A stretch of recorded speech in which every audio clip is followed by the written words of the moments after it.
Buon pomeriggio, ben ritrovati con l'edizione straordinaria dei nostri telegiornali, tutti gli aggiornamenti sull'emergenza coronavirus, terzo giorno di riaperture dopo le polemiche della prima giornata con gli assembramenti davanti a molti locali nelle piazze della Movida Veneta, e dopo l'avvertimento del presidente Zaia si va avanti, presidente che proprio oggi ha annunciato la volontà di realizzare uno spot per far capire ai giovani protagonisti di quei video che abbiamo visto un po' tutti come usare nel modo migliore i dispositivi, le misure di sicurezza, e quindi la mascherina e la distanza, e in qualche modo sensibilizzarli sull'importanza di questa fase, di questi comportamenti, per evitare insomma di ricadere, di ritornare alle chiusure.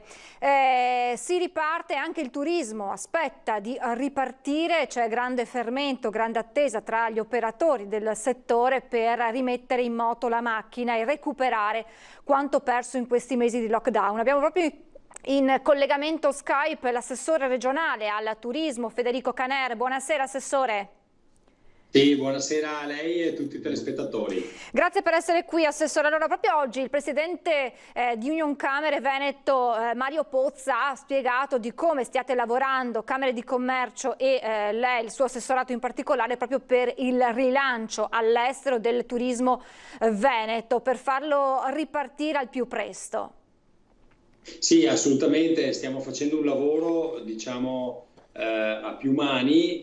Ovviamente la Regione Veneto si affida anche a dei professionisti per quanto riguarda la promozione, oltre al Dipartimento interno, diciamo, del turismo e della promozione internazionale, e abbiamo fatto un lavoro importante anche con le Camere di Commercio del Veneto, che non solo ovviamente ci danno anche preziosi consigli, ma soprattutto mettono anche risorse a disposizione, e quindi evitiamo di far sì che queste risorse vengano parcellizzate e che ogni territorio del Veneto vada per proprio conto, ma ci uniamo in un progetto unico promozionale, ovviamente rispettando le specificità del territorio e, diciamo, unendo le forze e quindi anche i finanziamenti che sul territorio ci sono, e le Camere di Commercio su questo possono darci una grande mano.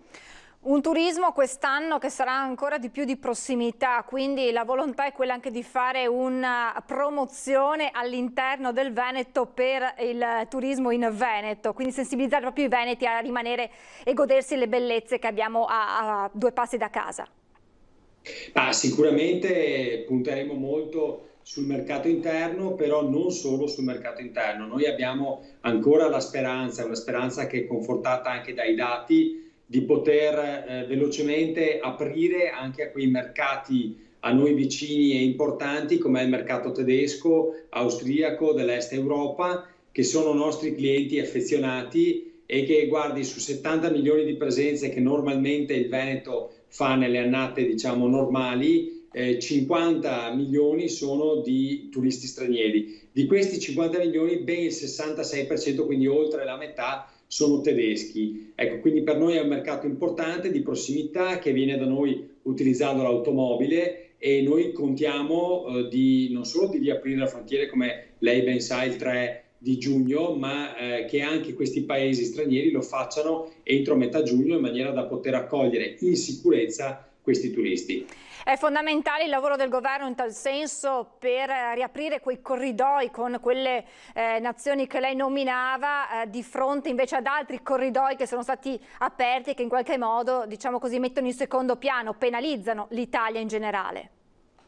Beh sì, guardi, noi abbiamo subito sensibilizzato il governo, il ministro competente per materia, il sottosegretario competente per materia. Subito, quando abbiamo sentito parlare di corridoi possibili tra questi paesi, quindi Germania e Austria in particolare, e la Croazia, abbiamo allertato subito a livello europeo, primo perché non consideriamo sia possibile che vengano fatti dei favoritismi per alcuni paesi in termini, diciamo, di quarantena, perché la minaccia che veniva fatta era se andate in vacanza in Croazia potete rientrare tranquillamente, se invece andate in qualche altro paese come l'Italia o la Spagna per esempio, vi dovete fare 14 giorni di quarantena quando tornate. Allora voi capite bene che il turista tedesco di fronte a una situazione di questo tipo si spaventava. Siamo intervenuti su sollecitazione del Veneto, mi hanno assicurato che questo è stato fatto e quindi noi contiamo di poter accogliere i turisti anche da noi. La Regione Veneto sta lavorando ad un vero e proprio programma di rilancio del proprio turismo attraverso i social, attraverso influencer, quindi per andare il più possibile a catturare una fascia più ampia possibile di turisti. Sì, certo, si farà una campagna promozionale classica, ma soprattutto una campagna moderna legata al tema dei social media e quindi in particolare il tema dei testimonial e degli influencer, che sono due cose diverse. Il testimonial è quella persona famosa che può dire qualcosa per spendere una parola per il Veneto, per Venezia. Penso per esempio pochi giorni fa Tom Cruise, che ha dato una grande dimostrazione di affetto per Venezia e per il Veneto, dicendo di voler girare a tutti i costi il suo prossimo film a Venezia nonostante le difficoltà e nonostante qualcuno dei suoi collaboratori gli dicesse di farlo da qualche altra parte. Questi sono i testimonial importanti, perché se loro dicono vogliamo venire a Venezia a girare, vogliamo venire a Venezia a cantare, come ha fatto Zucchero per esempio, come ha fatto Christian Ricci, e insomma personaggi anche importanti conosciuti a livello mondiale, questi ci aiutano senza dubbio a fare promozione e onestamente anche a costo zero. Poi abbiamo gli influencer invece, che sono personaggi specifici che hanno molto seguito nei siti, in Facebook, in Instagram, negli altri canali social, che si occupano magari di tematiche particolari che magari sono meno conosciuti a tanti, però per alcune nicchie di mercato insomma sono molto importanti. Un turismo che deve abbracciare tutte le peculiarità di questo territorio, quindi non solo mare, montagna, ma anche opere d'arte e poi tutto quello che è il patrimonio enogastronomico che questa terra ha, per cui giocare su queste componenti di cui il Veneto è ricco.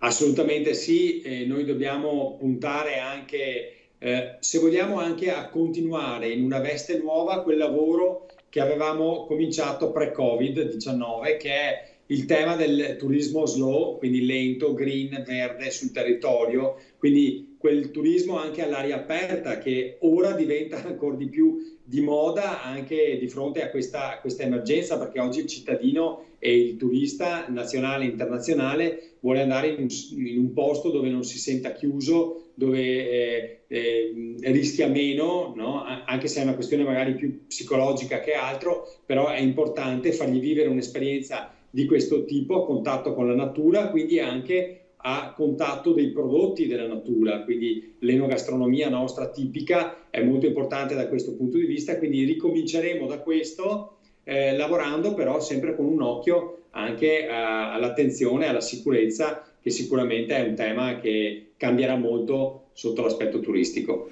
Ascolti Assessore, l'ultimissima domanda, questo bonus da 500 euro, il bonus vacanze, è sufficiente? Chi opera nel settore dice che non è quella, non è diciamo, la risorsa, la misura giusta per far ripartire un settore, c'è bisogno di altro? Ma senza dubbio c'era bisogno di altro e noi l'abbiamo anche comunicato, ciò di cui c'era bisogno al governo centrale. Devo anche dire, guardi, che sul tema del bonus vacanza noi come Regione Veneto e anche le categorie siamo stati i primi fautori, però non era il bonus vacanza che è stato emanato o che emaneranno, visto che siamo ancora in attesa di questo decreto del rilancio, perché vede, questo bonus innanzitutto è piccolo nelle dimensioni, perché si parla di 500 euro a famiglia, noi chiedevamo ben di più, e poi è un po' complicato come meccanismo, perché il 90% di questi 500 euro saranno erogati sotto forma di voucher e quindi il turista andrà in una struttura ricettiva e lì l'operatore turistico gli farà uno sconto per poi chiedere un credito d'imposta allo Stato di pari sconto. Quindi il 90% di questi 500 euro, cioè 4,50, saranno gestiti così con il voucher.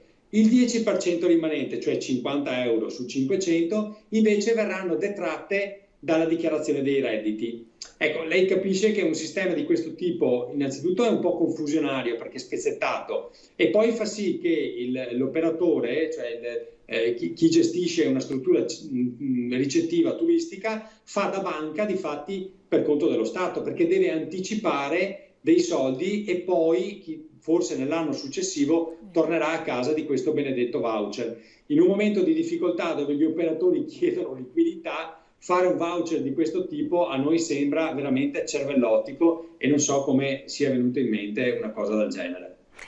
Speriamo allora nei turisti che facciano davvero ripartire, turisti italiani, e non che facciano ripartire questo settore che ne ha davvero bisogno. Grazie all'assessore Federico Caner, grazie assessore, buona serata e buon lavoro naturalmente. Grazie anche a voi. Grazie all'assessore al turismo della Regione Veneto Federico Caner. Dunque questo il quadro per quanto riguarda il turismo in Veneto, al lavoro per ripartire. Intanto è arrivata una circolare del capo della polizia Franco Gabrielli, inviata ai questori di tutta Italia. Stiamo parlando degli assembramenti visti proprio nella prima giornata di aperture. Massimo impegno nel controllo del territorio per contrastare mafie e criminalità diffuse e assicurare allo stesso tempo il rispetto del divieto di assembramento. Saranno poi tavoli tecnici delle singole questure a individuare e impartire le disposizioni necessarie al personale per l'intensificazione dei controlli. Dunque l'impegno va naturalmente delle forze dell'ordine centrato su quelle che sono le normali attività di contrasto appunto della criminalità, ma in questo caso, in questa fase così delicata, anche per il divieto di assembramento. E ancora, sempre per quanto riguarda questa circolare, l'indennità di ordine pubblico continuerà ad essere corrisposta a tutti i poliziotti che effettuano servizi esterni, e quanto prevede sempre la circolare del capo della polizia Gabrielli. Alla luce del graduale riavvio delle attività economiche e di un progressivo riassetto della vita sociale, scrive il capo della polizia, si richiama l'attenzione dei questori sulla necessità di orientare il massimo impegno verso l'attività di controllo del territorio. Appunto, quindi contro la criminalità diffusa, ma allo stesso tempo i questori dovranno assicurare il rispetto del divieto di assembramenti e aggregazioni di persone e l'osservanza delle misure del distanziamento sociale. Dunque in prima linea anche le forze dell'ordine per verificare che tutto sia in regola e che soprattutto ci sia la sicurezza necessaria in questa delicata fase di riavvio. Intanto a Treviso ci si organizza, i locali si riorganizzano, quindi baristi e ristoratori trevigiani sono pronti ad adottare contromisure drastiche come dei buttafuori che intervengano in caso le regole non vengano rispettate. Vediamo in che modo. Il lunedì sera degli assembramenti è alle spalle. Ieri la pioggia ha dato tregua e ha permesso di fermarsi a riflettere sulle contromisure da adottare per quella che sarà la vera prova del 9, il weekend. Locali trevigiani, quelli più frequentati dai giovani, pronti a dotarsi di vigilantes, di buttafuori come li si vuol chiamare, per far osservare le norme anti-Covid. Saremo un po' più duri. Quando magari lunedì abbiamo usato una certa gentilezza per non dar fastidio, perché ovviamente era la prima sera e oggettivamente non potevamo fare i vigilantes, adesso ci faremo dare una mano da persone adatte a fare questo, quindi un paio di persone della sicurezza che ci aiuteranno a tenere l'ordine. Stesso orientamento da parte dei gestori di Piazza Trentin. Riapriremo lunedì cercando di essere in sicurezza e cercare di gestire un po' il lavoro all'esterno, perché soprattutto là da noi in Piazza Trentin c'è una grossa affluenza soprattutto la sera e non vogliamo rischiare di avere assemblamenti, è sicuramente difficile gestire, però ci proveremo. Piazza Trentin, dove riaprirà da venerdì anche lo Shiraz, che in prima battuta, ritenendo troppo restrittive le norme anticontagio, aveva preferito rimanere fermo. Ipotesi vigilantes che vede altri esercenti più cauti. È un'opzione che stiamo prendendo in considerazione anche noi, non abbiamo ancora deciso, ci stiamo anche informando sugli eventuali costi però che questo potrà comportare. Adesso ci troviamo il weekend a breve e da lì verrà eventualmente fatta una valutazione Spero di no, chiaramente avremo più organico a lavorare per gestire anche la cosa. È una soluzione molto estrema, spero che non ci impongano questo i clienti. Sono tutti costi aggiuntivi rispetto a quelli che già abbiamo. Insomma, l'avete sentito, si corre ai ripari, sono gli stessi negozi, gli stessi esercenti che si stanno dunque muovendo per garantire che tutto si svolga nel modo migliore, anche perché è nel loro interesse che la situazione dal punto di vista epidemiologico resti questa, anzi che i dati continuino a scendere per poter continuare a lavorare. Abbiamo in collegamento, e lo ringrazio per essere qui con noi, le chiedo cortesemente, intanto lo saluto, il sottosegretario alla Presidenza del Consiglio Andrea Martella. Buonasera sottosegretario, le chiedo una cosa tecnica, se può girare il cellulare in orizzontale cortesemente. Sì, perché un secondo solo. Sì, la ringrazio, il bello della diretta, perfetto. Forse è stato soltanto che Ok, ecco, perfetto, benissimo. Ok, chiedo scusa, ma non si preoccupi. Sono giorni sempre un po' complicati. L'abbiamo rubata ai suoi impegni, troppo gentile, grazie sottosegretario. Allora, innanzitutto questa fase 2 è ormai avviata, fase 2 che ha visto ieri sera la firma anche del Capo dello Stato per quanto riguarda il decreto rilancio, quindi una boccata d'ossigeno, visto che anche il Ministro ha annunciato che queste risorse verranno a breve giro, arriveranno insomma a destinazione a chi sta aspettando questi soldi. Una buona notizia. Sì, si tratta di una manovra enorme nei numeri, 55 miliardi che fanno seguito ai 25 miliardi che erano stati precedentemente stanziati con il decreto Cura Italia e che servono per offrire strumenti e risorse ad una platea molto vasta, dalle famiglie alle imprese al lavoro, passando per un ulteriore investimento sulla sanità e cercando di affrontare tanti settori cruciali del nostro paese che in questo periodo ovviamente hanno avuto delle perdite, delle conseguenze negative a causa del coronavirus. Penso al turismo e penso ad altri settori importanti anche per le nostre regioni. Quindi un decreto davvero importante che ci può aiutare ad affrontare questa fase 2, come lei giustamente ha detto, che è ancora una fase di convivenza con il virus in cui bisognerà stare molto attenti e al contempo cercando di ritornare alla normalità delle nostre vite. Ecco, qualcuno ha lamentato proprio il fatto di come ci si stia muovendo in modo così prudenziale rispetto magari ad altri paesi europei, ma insomma il governo ha fatto ben capire che l'intenzione è quella di muoversi appunto step dopo step per evitare una recrudescenza del virus e quindi un ritorno ad un lockdown che sarebbe drammatico per la nostra economia.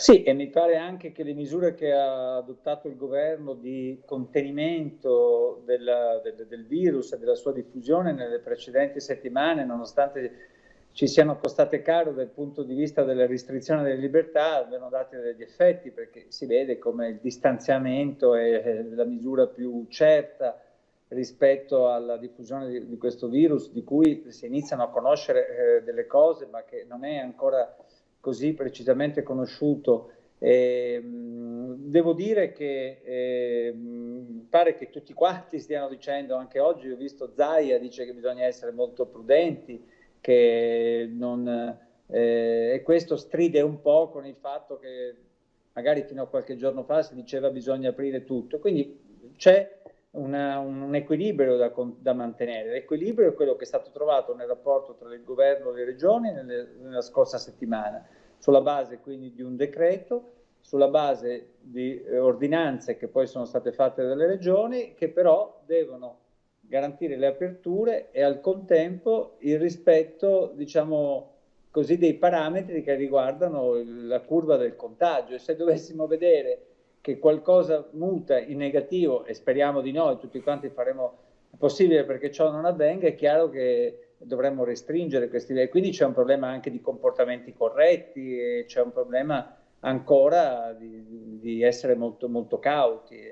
io credo che sia una strada giusta, il che non significa provare a riprendere le nostre attività economiche e sociali come si sta facendo in questi giorni. E, sottosegretario, lei ha anche la delega all'editoria e quindi ossigeno anche per il nostro comparto è arrivato proprio dal decreto rilancio con una somma stanziata per il nostro settore, molto molto importante in questa fase in cui l'informazione è stata importante nella vicinanza con i cittadini. Sì, nel decreto rilancio ci sono anche delle misure che tendono a sostenere tutto il comparto dell'editoria dell'informazione, che è un comparto strategico per il nostro Paese, molto rilevante dal punto di vista economico e che si è visto che importanza abbia avuto anche in questa fase per aiutare i cittadini ad avere informazioni corrette e ad avere comportamenti corretti. E soprattutto voglio dire quanto è importante anche un presidio territoriale della stampa, delle TV, per favorire quel senso di comunità, di prossimità che è importante per una convivenza civile. E ancora vorrei dire quanto l'informazione è importante a sostegno del pluralismo e della democrazia, la possibilità di avere opinioni diverse e di permettere ai cittadini di formarsi delle opinioni sulla base di informazioni plurali. Come lei ha detto, abbiamo previsto varie misure, una spinta per gli investimenti pubblicitari, delle agevolazioni fiscali per la carta stampata con un credito d'imposta, un sostegno alle rette delle edicole con un intervento a favore delle edicole con vari benefici fiscali e anche con un bonus, una tantum che viene erogato in considerazione del fatto che hanno svolto un servizio essenziale anche in una situazione non facile. Per la prima volta viene previsto anche un credito d'imposta per i servizi digitali. Queste e altre misure riguardano anche le TV locali.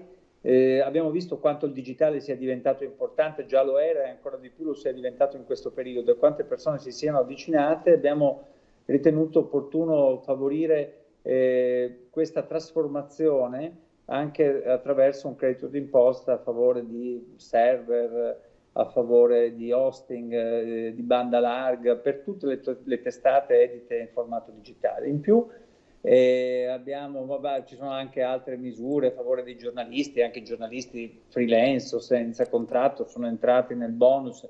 Lo dico perché lei è una giornalista e conosce sicuramente come le condizioni anche difficili che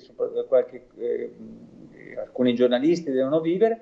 In più, ma lo dico solo in una battuta perché non è qui a stare tanto su questo, c'è un fondo anche emergenza a favore di radio e TV locali, 50 milioni di euro per il 2020 destinato a questo contributo straordinario per i servizi informativi resi dal sistema televisivo locale nell'ambito di questa emergenza sanitaria. Quindi un riconoscimento tra gli altri a questo servizio che viene svolto con la funzione che dicevo prima. Ma tanti altri sono gli interventi che riguardano questo decreto.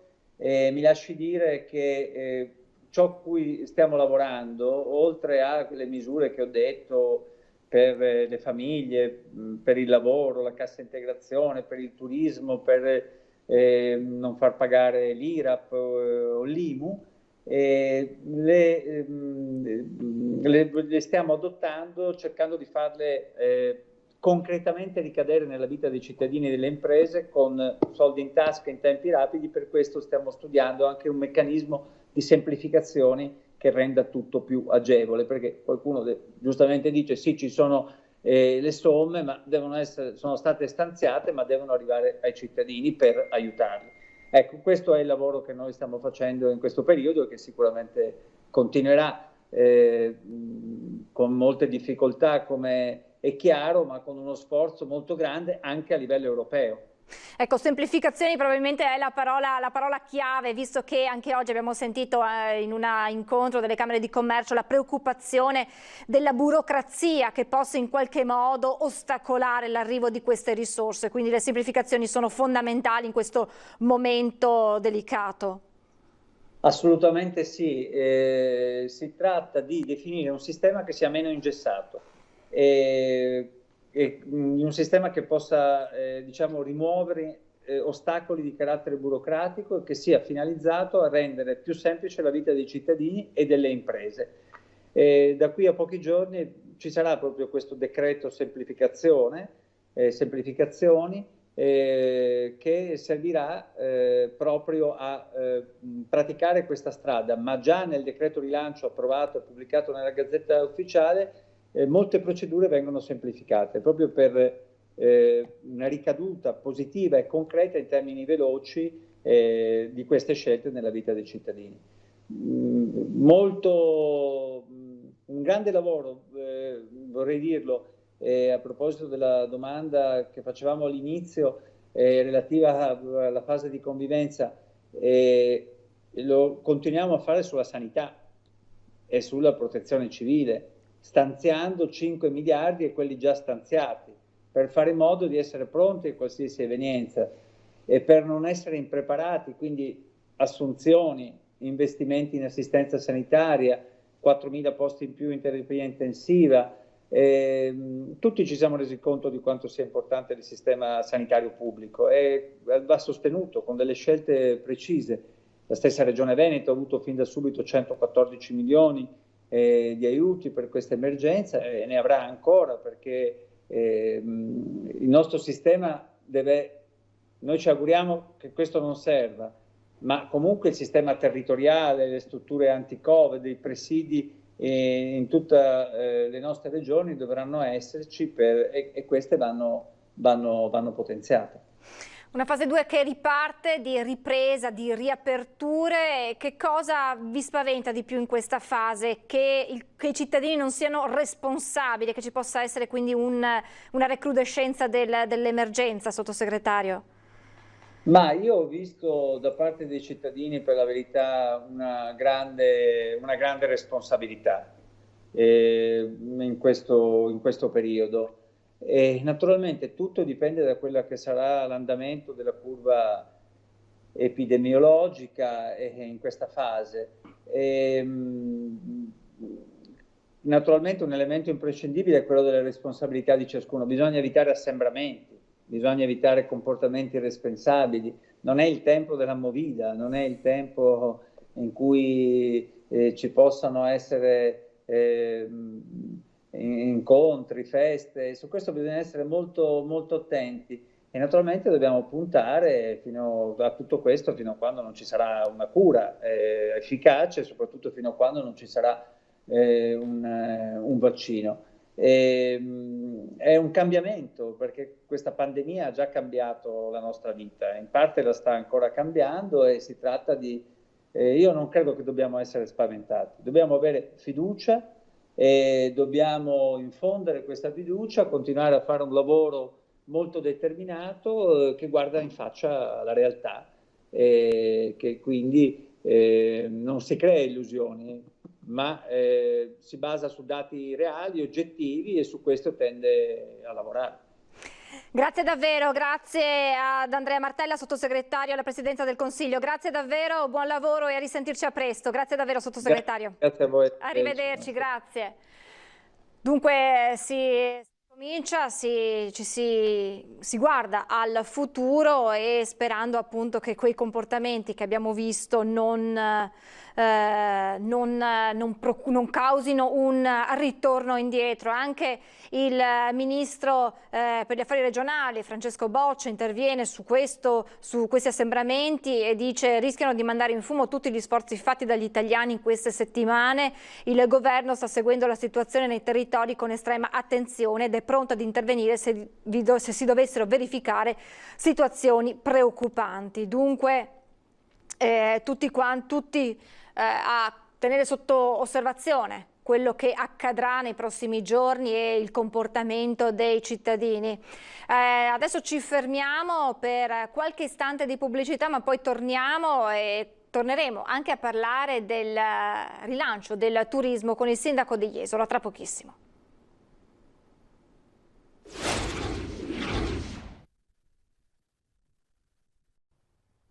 Rieccoci in diretta con la nostra edizione straordinaria, uno sguardo ai dati appena resi noti dalla Protezione Civile Nazionale. Innanzitutto uno sguardo al numero dei tamponi, perché sono oltre 2 milioni le persone in Italia sottoposte ad almeno un tampone per il Covid-19, in base ai dati della Protezione Civile, sono a fronte di oltre 3 milioni e 100.000 test effettuati, quindi almeno un terzo dei quali sono tamponi ripetuti sulla stessa persona. Un dato importante, perché nel momento in cui si fotografano il numero dei casi positivi, questi vanno inquadrati tenendo conto appunto dei tanti tamponi che si stanno effettuando. E allora per quanto riguarda proprio i contagiati, sono 227.364, 665 più di ieri. Ieri l'incremento era stato di oltre 800 persone. E ancora, per quanto riguarda i malati, sono 62.752,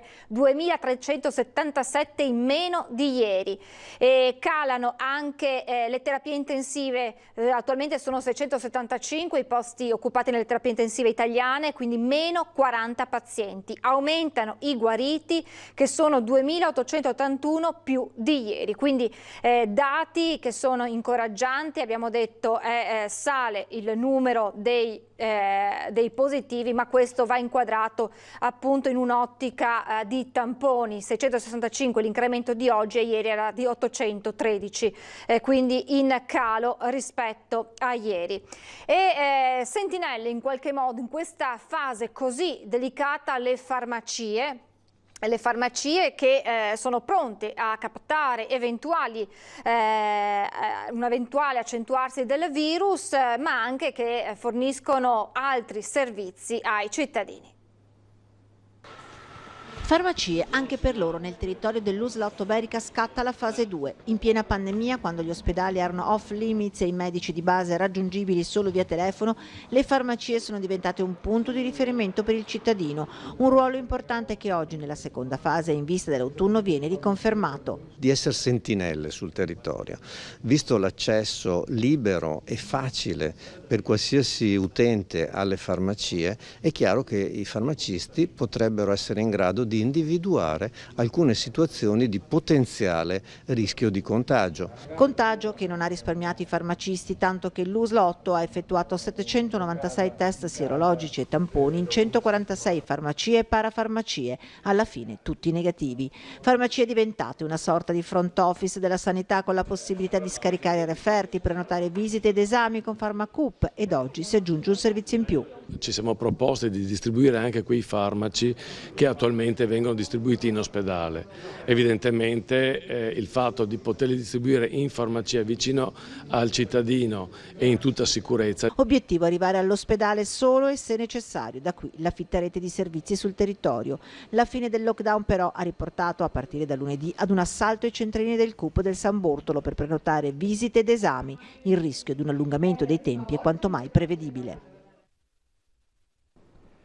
Vi avevo anticipato prima della pausa pubblicitaria che saremo tornati a parlare del rilancio del turismo, e allora andiamo a Jesolo dal sindaco di Jesolo Valerio Zoggia, perché ci sono delle importanti novità sulla riorganizzazione per aiutare il settore a ripartire.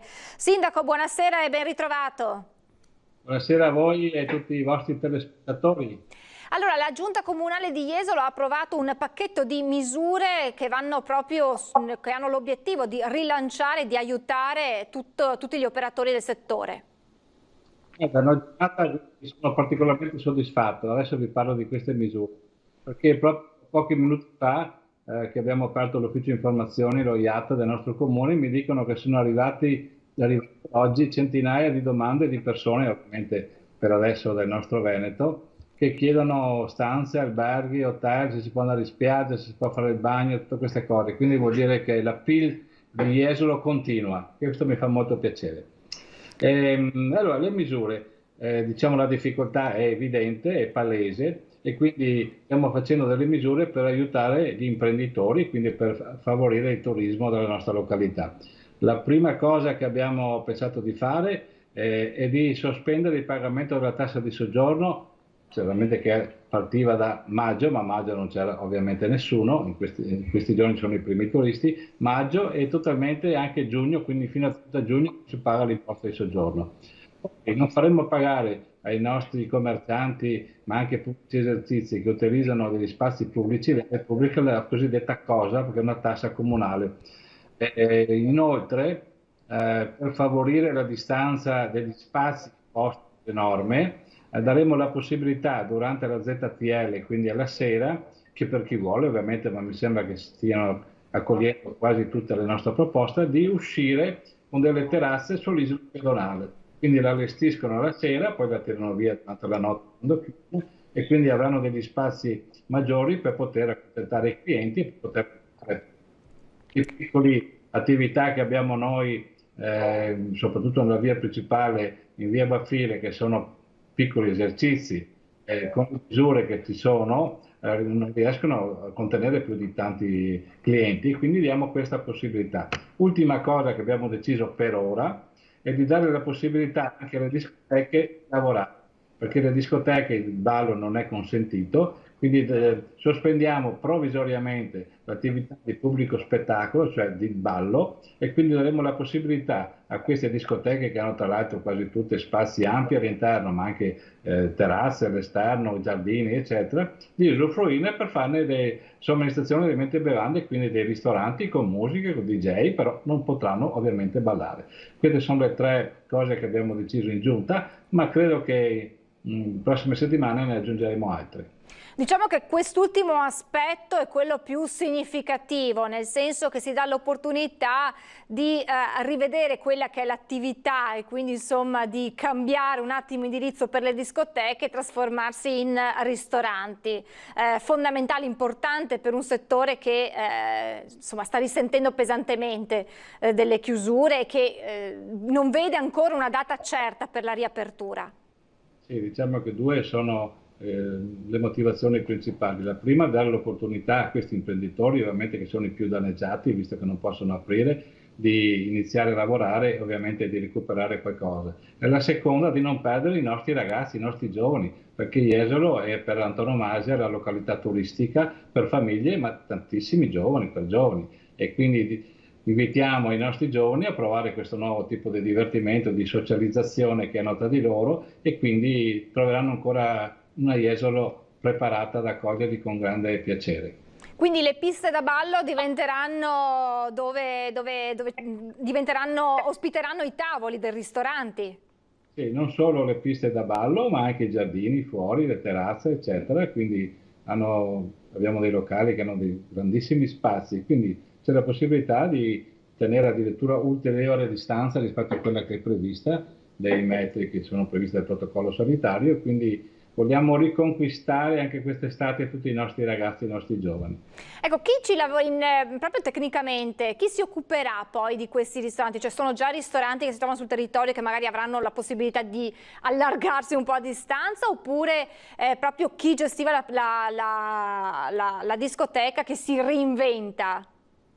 No, sono proprio loro che vogliono reinventarsi, e quindi si stanno già programmando, ovviamente, prendendo misure, eccetera. Quindi abbiamo tra l'altro semplificato le procedure, c'è già una commissione nominata da noi che va in sopralluogo con i titolari, con l'amministratore della società, in cui decidono quali sono gli spazi da occupare, e basta che loro facciano una semplice domanda, quindi non scie, non cose complicate, perché cerchiamo di rendere la vita meno difficile ai nostri operatori, e quindi penso che già prime settimana, forse inizio della seconda settimana di giugno, ci sarà tutto aperto, e la spiaggia ovviamente sarà pronta già da questo fine settimana. Ecco, appunto, la domanda che avrei voluto farle è proprio questa: come vi state muovendo per quanto riguarda invece la preparazione della spiaggia alla luce delle misure previste nella DPCM?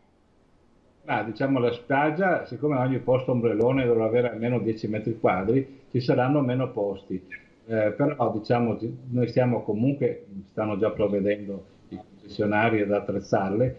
L'unica novità è che è bene ribadirlo, e quindi spero che ci sia tanta gente che mi stanno ascoltando, quest'anno, e mi riferisco soprattutto a tanti pendolari che vengono nel weekend, ma non solo a Jesolo, bisogna prenotare. C'è un'app con delle istruzioni che saranno fornite nei prossimi giorni, che si chiama J, quel punto di Jesolo Beach, in cui uno accederà, l'app è anche un sito, lui sceglierà il posto e quindi le verrà assegnato un certo numero di quella zona, di quel stabilimento balneare, in cui uno arriva, va tranquillo, sa che è il suo posto riservato, numerato. Ovviamente quando certe giornate ci sarà, credo sicuramente, l'esaurimento dei posti, quando qualcuno non ha il posto assegnato non potrà entrare in spiaggia, ovviamente per prendere il sole, potrà sempre camminare e fare il bagno, però per non stazionare sotto l'ombrellone in spiaggia oppure nella zona libera, perché ci saranno sempre le zone libere in cui chi vorrà, ovviamente non è attrezzato, vuole venire col proprio asciugamano o ombrellone, potrà stazionare e quindi non pagherà assolutamente nulla.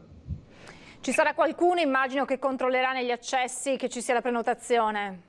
Bravissima, ci saranno soprattutto le prime volte che la gente non impara, ci saranno non solo i bagnini degli steward, ma anche la polizia locale, con l'aiuto anche delle forze di polizia, carabinieri, finanza, polizia di Stato, che abbiamo già contattato, che ci danno una mano per controllare.